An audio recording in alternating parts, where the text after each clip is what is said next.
Здравейте! На днешния 26 август през 1901 година е роден един от големите български карикатуристи и хумористи Александър Жендов. Изявен писател и художник, неговите идеи за изкуството идват от политическите му възгледи, които са в рамките на крайно левичарската популистка вълна от времето на междувоенния период. Така за него няма никакъв авторитет и никаква власт, които не могат да бъдат подкопавани чрез картини и литература. Логично той влиза в редовете на нелегалната и престъпна по това време организация на БКП, която го изпраща да специализира графика в Москва. В съветската столица той се запознава и с бъдещата си съпруга, художничката Цецилия Густав. Тъжна съдба обаче има техния брак и Жендов се завръща в България без нея, а тя е разстреляна по време на сталинските чистки.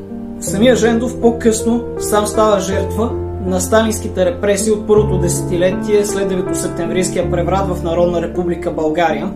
След критична статия срещу народния вожд и учител Вълко Червенков, Жендов е уволнен от работата си и изгонен от всякакви партийни структури до смъртта си. Така Жендов остава сам, без работа, без препитание и болен от рак посреща последните години от живота си в абсолютна мизерия, като социалистическата пропаганда по-късно ще определи периода като години на възход към социалистическото благоденствие.